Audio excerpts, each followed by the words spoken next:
యేసుక్రీస్తుల మీదకి నా వందనాలు. ఇదైన వాక్యదాని నిమిత్తము అపోస్తుల కార్యములు 4వ అధ్యాయం 13వ వచనం చదువుకుందాము. వారు పేతురు యోహాను ధైర్యం చూసినప్పుడు వారు విద్యలేని పామరులను గ్రహించి ఆశ్చర్యపడి వారు యేసుతో కూడా ఉండిన వారిని గుర్తిరిగిరి. దేవునికి స్తోత్రం. హల్లెలూయా, హల్లెలూయా, హల్లెలూయా. క్రీస్తునందు ప్రియులైన సహోదరి సహోదరులారా, మీ అందరికీ నా హృదయ లోతులో నుంచి యేసుక్రీస్తు దివ్యనామంలో ప్రత్యేకమైన వందనాలు, శుభాలు తెలియజేస్తున్నాను. మరొక పర్యాయము దేవుని వాక్యంతో, దేవుని వాక్యాన్ని వివరించాలి అనేటువంటి ఉద్దేశంతో, దేవుని వాక్యాన్ని చక్కగా వ్యాఖ్యానించాలి అనేటువంటి ఉద్దేశంతో మీ ముందుకు రావడానికి దేవుడు నాకు ఇచ్చిన అవకాశాన్ని బట్టి దేవుని స్తుతిస్తున్నాను. ఇక సంగతులకు నేను చాలిన వాడిని కాదు, అయినప్పటికీ దేవుడు నన్ను చాలిన వాడిగా, సమర్థుడిగా మార్చాడు. ఈ మట్టి ఘటములలో ఆయన మహిమైశ్వరం నింపాడు. మట్టి ఘటము యొక్క గొప్పతనం కాదు, కానీ మహిమైశ్వరము నింపిన వాని గొప్పతనమే. కాబట్టి సకల ఘనత, మహిమ, ప్రభావం ఆయనకు ఆరోపిస్తూ మీరు మీ అమూల్యమైన సమయాన్ని కేటాయిస్తున్నందుకు ప్రత్యేకమైన వందనాలు తెలియజేస్తూ, ఇంకొక 26 నిమిషాలు మాత్రం మీరు దయచేసి ఎంతో టైం వేస్ట్ చేస్తుంటారు. దేవుని వాక్యం కోసం మీరు కొద్ది సమయం వెచ్చించాల్సిందిగా కోరుతున్నాం. లోకపరమైన విషయాల్లో మనం వెచ్చించే సమయం వ్యర్థమవుతుందేమో, కానీ దేవుని విషయంలో మనం వెచ్చించే సమయం ఏమాత్రం వ్యర్థం కాదు. అది ఒక మూలధనం లాంటిది, అది విత్తడం లాంటిది, దానివల్ల ప్రయోజనమే ఉంటుంది అనే సంగతిని గుర్తు చేస్తున్నాం. భక్తిహీనుల గుడారములో నివసించుట కంటేనే మీ మందిర ఆవరణములో ఒక దినం గడుపుట లేదు. ఒక దినము గడుపుట 1000 దినముల కన్నా శ్రేష్టమైనది. 1:1000 అనే ఉద్దేశంతో చెప్పలేదు, కానీ భక్తిహీనుల గుడారములో నివసించడం వల్ల ప్రయోజనం ఏంటి? అక్కడ అలరితో కూడిన ఆటపాటలు ఉంటాయి, అక్కడ లోక సంబంధమైన విషయాలు ఉంటాయి, అక్కడ దేవుడు దూషించే పరిస్థితులు ఉంటాయి, అక్కడ దిగంబరిగా మారే పరిస్థితులు ఉంటాయి, అక్కడ ఆవేశపడేటువంటి పరిస్థితులు ఉన్నాయి, అక్కడ పాపం చేసే పరిస్థితి ఉంది. తాగి మత్తుడై తన గుడారములో పడుకున్నటువంటి నోవహును గురించి మనకు తెలుసు. భక్తిహీనుల గుడారం. నోవహు భక్తిహీనుడు అనడం లేదు, కానీ భక్తిహీనుడు అయ్యాడు. ఏ మనిషి భక్తిహీనుడిగా తయారు చేయబడ్డు, కానీ పరిస్థితులను బట్టి భక్తిహీనుడు అవుతున్నాడు.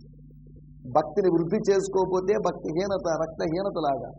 సరైన ఆహారం తినకపోతే ఏ విధంగా రక్తహీనత ఉందో, ఆత్మీయ జీవితంలో ఎదగకపోతే భక్తిహీనత అనేటువంటి రోగం వస్తుంది. రక్తహీనత ఎంత ప్రమాదకరమైనదో, భక్తిహీనత కూడా ఆత్మీయ జీవితంలో అంత ప్రమాదకరమైనది. రక్తహీనత అంటే అనారోగ్యంతో ఉన్నారని అర్థం, భక్తిహీనత అంటే ఆత్మీయ అనారోగ్యంలో ఉన్నారని అర్థం. ఆత్మీయ అనారోగ్యంగా ఉన్నప్పుడు ఆశీర్వాదాల్ని మనం పొందలేం, దేవునికి సమీపస్తులుగా జీవించలేం. దేవుని స్తోత్రం. హల్లెలూయా. ఒక కరోనా పేషెంట్ని మరొక వ్యక్తి దగ్గరికి తీసుకుని వెళ్ళలేం. ఒక కరోనా పేషెంట్ని అధికారుల దగ్గరికి, ముఖ్యమంత్రి దగ్గరికో, లేకపోతే గవర్నర్ దగ్గరికో, ఎమ్మెల్యేల దగ్గరికి మనం తీసుకోపోలేం. నాకు కరోనా వచ్చిందంటే అయినా పర్లేదు, వచ్చి మమ్మల్ని మీరు అపాయింట్మెంట్ ఇచ్చారు కనుక మిమ్మల్ని కలుద్దాం అనుకుంటున్నానని, లేదు మీ కరోనా తగ్గినవ్వండి తర్వాత రండి అనే అవకాశం ఉంది అంటారు. అపాయింట్మెంట్ ఇచ్చినంత మాత్రాన మాట కట్టుబడి ఉండాలనే ఉద్దేశంతో కరోనా వచ్చినా పర్లేదు, అపాయింట్మెంట్ ఇచ్చాను మాట మాటే అని ఎవరు అందుగా తెగించి మాట్లాడరు కదా, వ్యవహరించరు కదా. ధ్యానిస్తూ కాబట్టి ఈ సమయంలో మనం దేవుని వాక్యాన్ని విందాం. దేవుని వాక్యాన్ని వినడానికి మనల్ని మనం సిద్ధపరుచుకుందాం. నేనంటే ఎపిసోడ్లో మనం కొన్ని విషయాలు ఆలోచించాం. స్తోత్రం. హల్లెలూయా. నేనంటే ఎపిసోడ్లో మనం ఆలోచించిన విషయాలు ఏంటంటే, ఆత్మీయ పరిమళం, ఆత్మీయ సుగంధం, ఆత్మీయ సువాసన వ్యాపించినటువంటి క్రీస్తు ఆత్మ సంబంధమైనటువంటి పరిమళం. ఆయన ఏదో స్ప్రే కొట్టుకున్నాడు, అదంతా అందరి దగ్గరికి వచ్చింది, ఆ వాసన వచ్చింది, శిష్యులు ఆగ్రహించారు, దాన్ని పీల్చారు, చాలా బాగుంది మంచి స్ప్రే అన్నారని కాదు. లేదు అంటే యోహాను సువార్త 12వ అధ్యాయంలో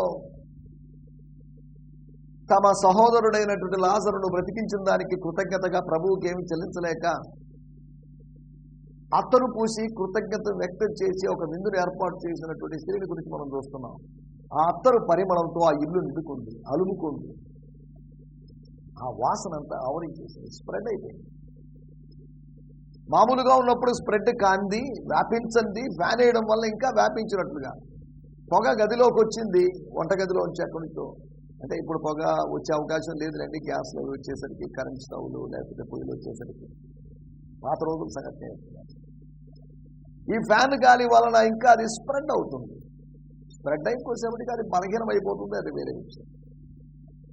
సైన్స్ గురించి మాట్లాడడం లేదు. వ్యాపిస్తున్నది బాగా వ్యాపించాలి, విస్తరిస్తున్నది బాగా విస్తరించాలి. వ్యాపించడం అంటే మెల్లగా మెల్లగా పాక్కొని గ్రాడ్యువల్గా పైకి రావడం అని అర్థం. దూరానికి వెళ్ళడం, ఎక్స్టెండ్ కావడం అని అర్థం. ఆత్మీయ పరిమళం ఈ లోకంలో ఆత్మ సంబంధంగా చెప్పాలంటే ఆత్మీయ దుర్గంధాలతో నిండుకుంది ఈ లోకం. పాపికి ఈ దుర్గంధమే పరిమళం లాగా ఉంటుంది. నేను అప్పుడప్పుడు సరదాగా ఒక స్టోరీ చెప్తుంటాను. పంది మరియు పంది పిల్ల బురదగుంట్లో పొల్లాడుతున్నప్పుడు పంది పిల్ల అడిగిందట తల్లిని, మమ్మీ ఏంటి 2 రోజులుగా ఎందుకంటే బ్యాడ్ స్మెల్ వస్తుందేంటి, చెడు వాసన వస్తుందేంటి అని తల్లిని అడిగిందట. పంది భాషలో ఎలా అడిగారు ఏంటి దయచేసి అడగొద్దు, జస్ట్ కథ కాబట్టి. Okay, just imaginative story.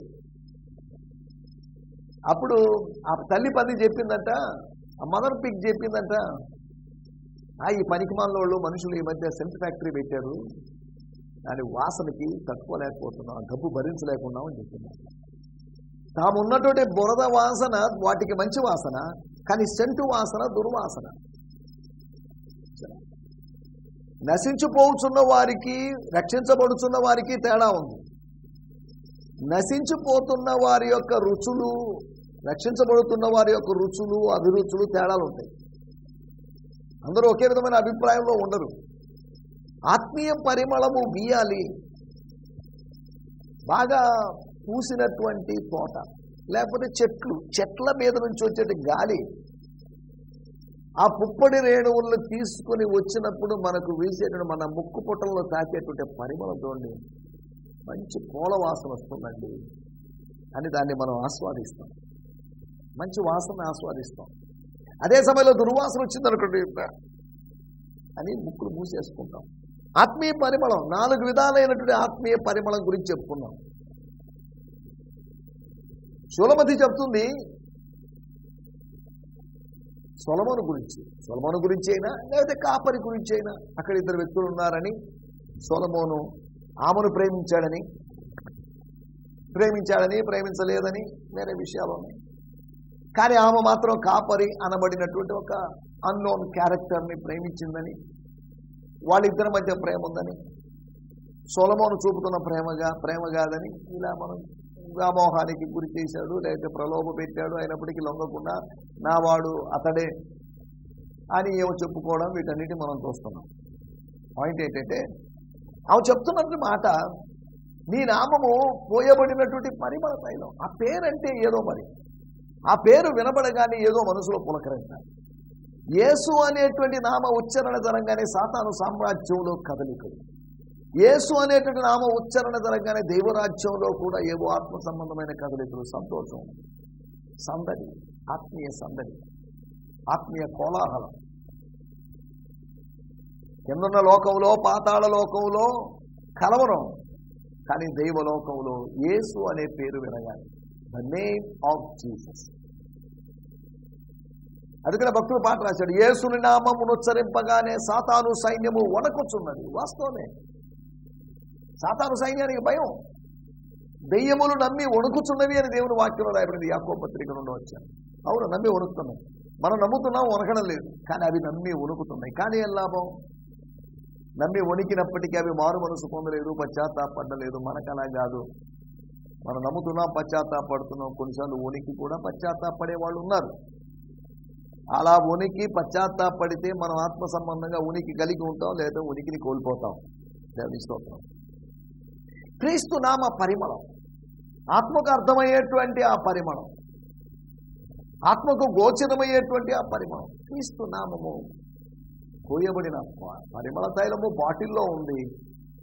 అది వాసన అంత రాలేదు, వాసన వచ్చి కొంచెం గొప్ప వాసన వచ్చింది, కానీ అది పోయబడింది, పైనుండి పోయబడింది, పోరౌట్ అయింది, అది నేలను తాకింది. నేల మీద తాకిడి కలుగు చేసింది. వెంటనే ఆ పరిమళము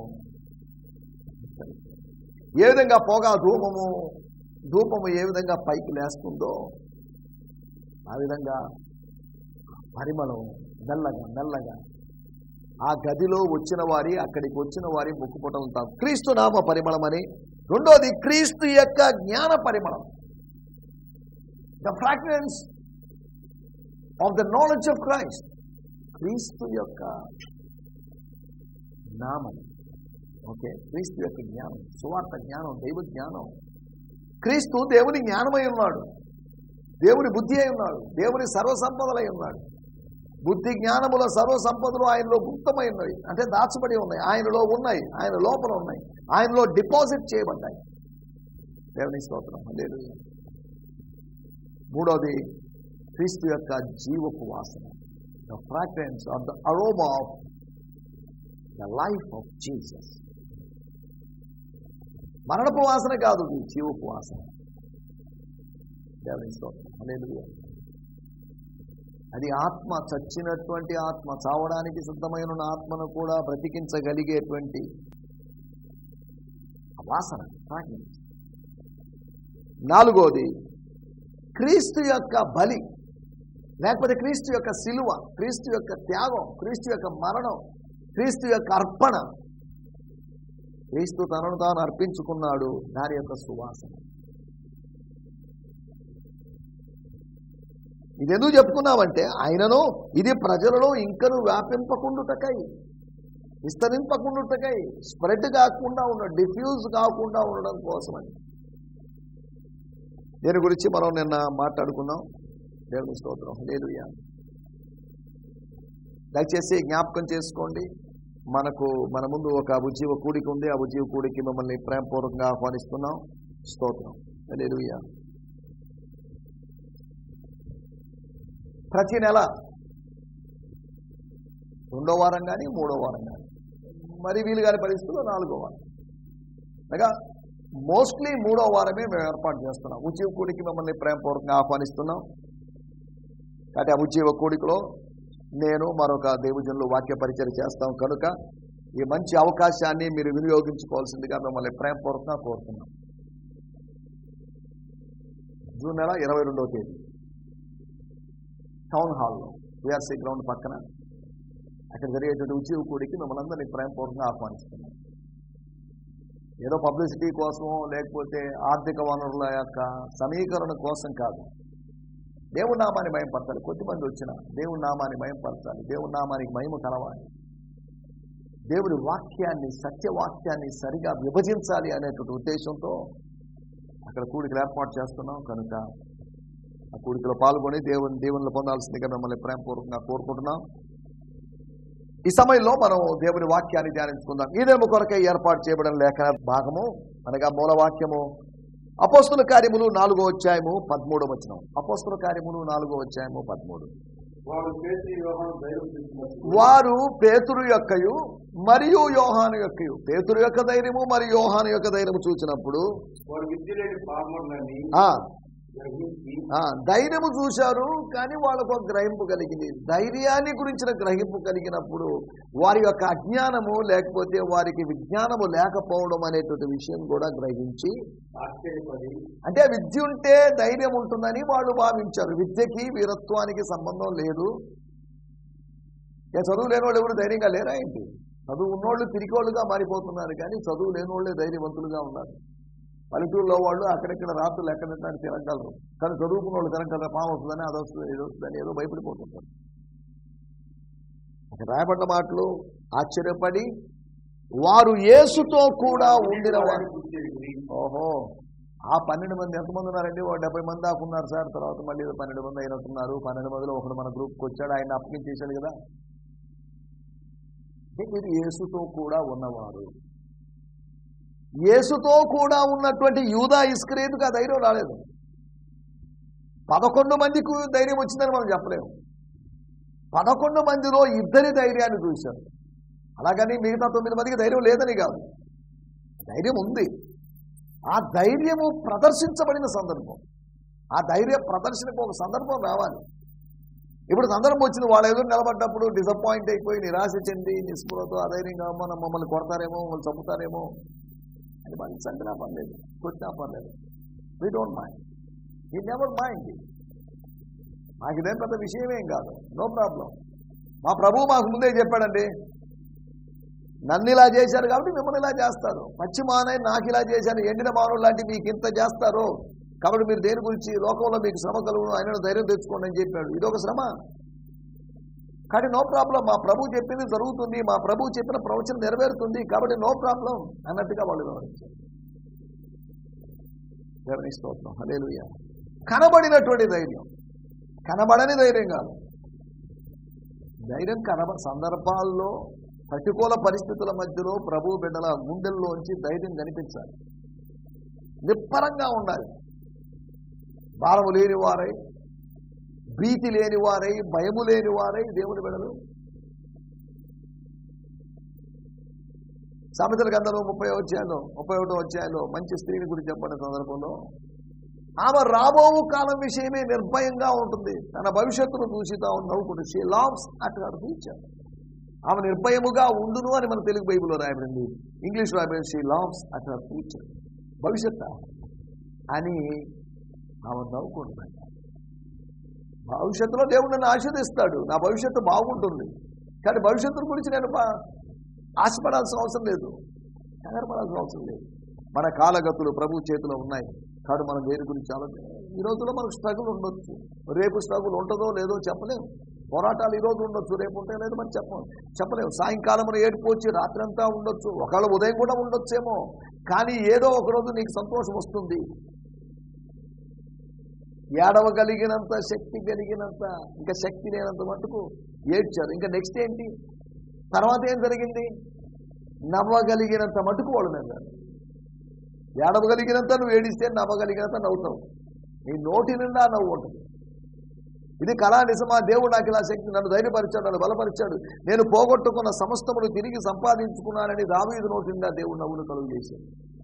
చారా నోటి నిండా నవ్వును కలుగు చేసిన దేవుడు బబులోని చెరలోంచి, క్షమించండి, అయితే ఐగుప్తు చెరలోంచి వచ్చిన వారి నోట్లో నవ్వు, నోటి నిండా నవ్వును కలుగు చేసిన దేవుడు. కొద్దిగాని కాదు, గుండెను నింపగలిగిన దేవుడు, నీ పాకెట్ నింపగలిగిన దేవుడు, నీ అకౌంట్ నింపగలిగిన దేవుడు, నీ నోటిని నింపగలిగిన దేవుడు.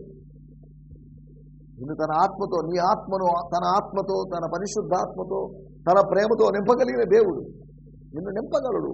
He's ready to fill you. ఆయన పేరు ఫిల్లర్, నింపగలిగిన వాడు, నింపేవాడు, సమస్తమును నింపేవాడు.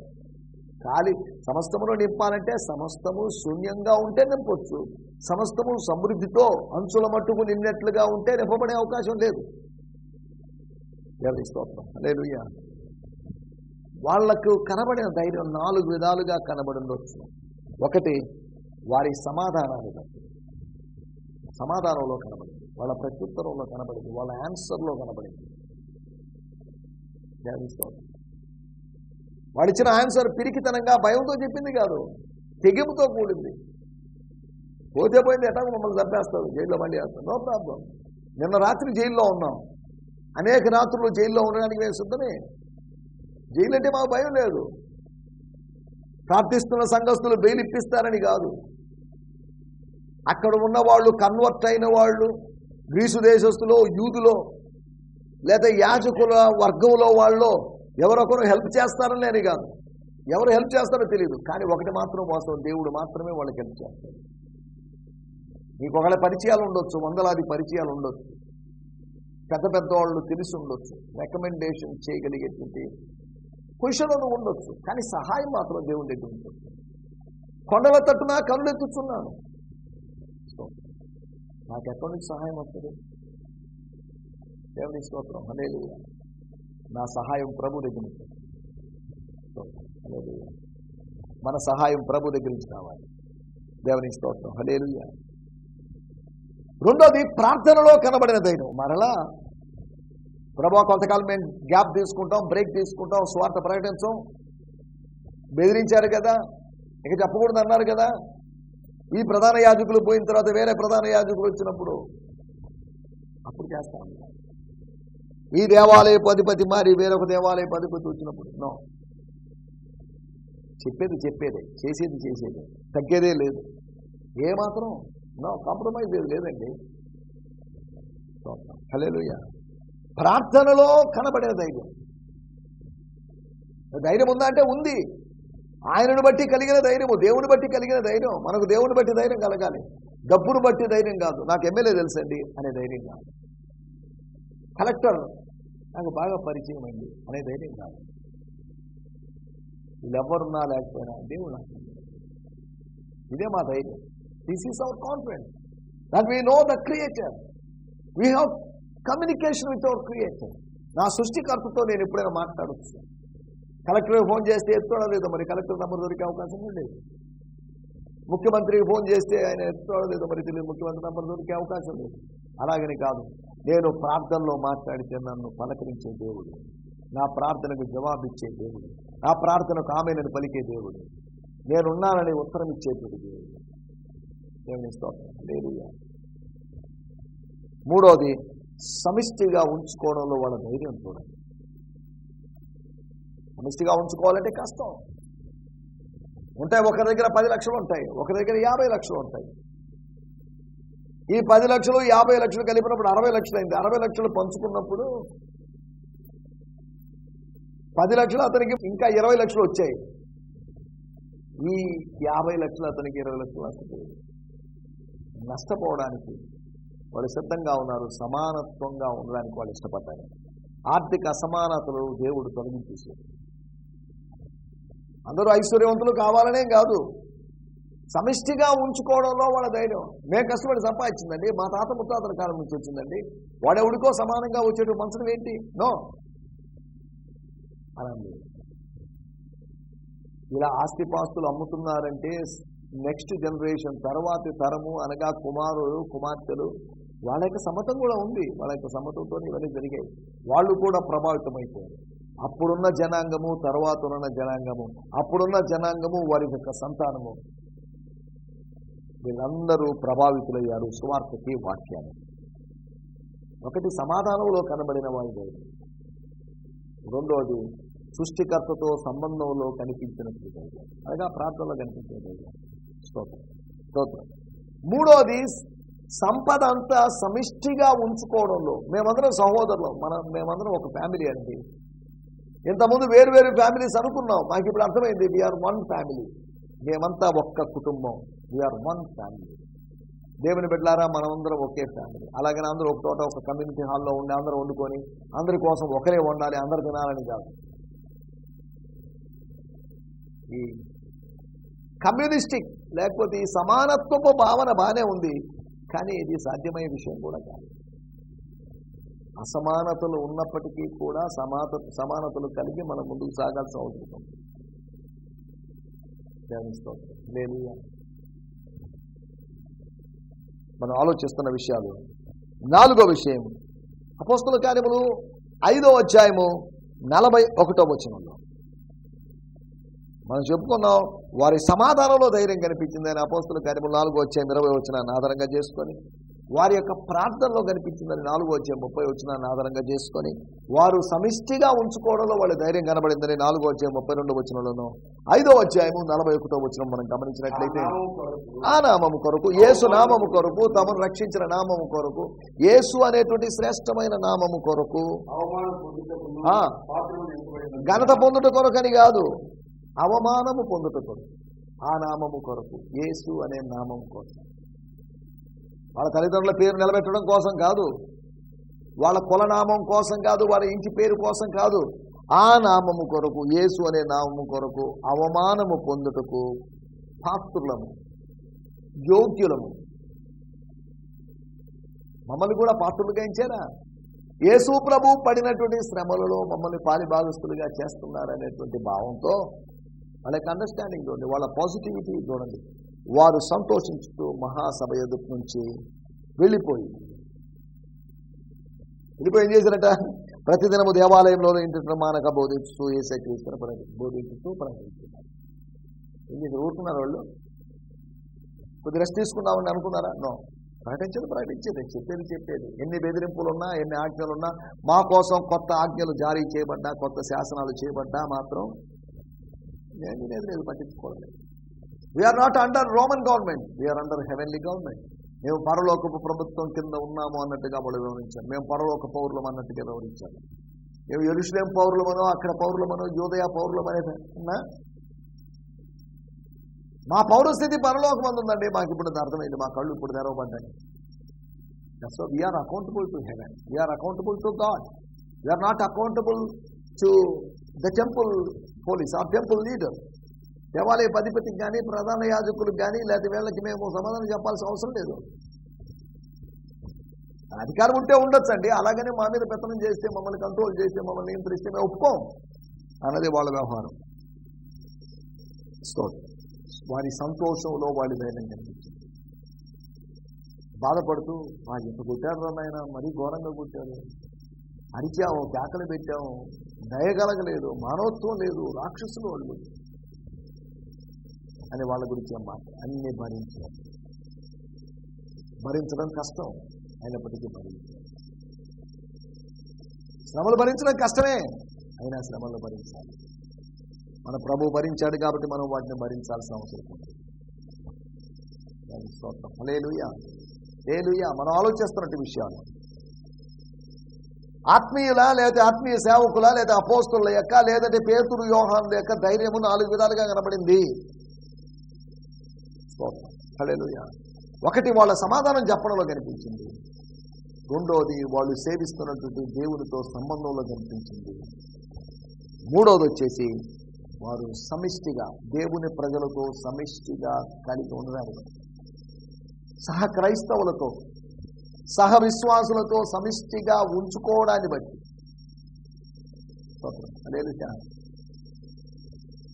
వారి యొక్క ధైర్యం, సంతోషముగా ఉండడాన్ని బట్టి, సంతోషంగా ఉన్నారని కాదు, సంతోషముతో దాన్ని భరించారు. వాళ్ళ సంతోషంతో దానికి సంబంధించిన సమాచారాలు ఆరా తీయాల్సిన అవసరం లేదు, ఆరా తీయలేదు. సంతోషంగా దేవుని నామముల అవమానం పొందడానికి మమ్మల్ని దేవుడు పాత్రులుగా మార్చినందుకు దేవునికి స్తోత్రం అని సంతోషించారు. హల్లెలూయా. కానీ మనం కూడా మన ధైర్యాన్ని, ప్రభువు నుంచి పొందుకున్న ధైర్యాన్ని ప్రదర్శిస్తూ ముందుకెళ్ళడానికి ప్రభు మన సహాయం చేయాలి. ఆమేన్. ఈ సందేశము మీకు ఆశీర్వాదకరంగా ఉందని నమ్ముచున్నాము. ప్రార్థనా అవసరతల కొరకు మమ్మల్ని సంప్రదించవలసిన మా చిరునామా గిద్యోన్ మిషన్ చర్చ్, 6వ వీధి, శాంతినగర్, నెల్లూరు 4, ఆంధ్రప్రదేశ్. పిన్ 524004. మా ఫోన్ నంబర్లు 7036443613 మరి ఒక నంబర్ 9392293010. మా ఈమెయిల్ ఐడి gfihmi2015@gmail.com. దేవుడు మిమ్మును ఆశీర్వదించునుగాక. ఆమేన్.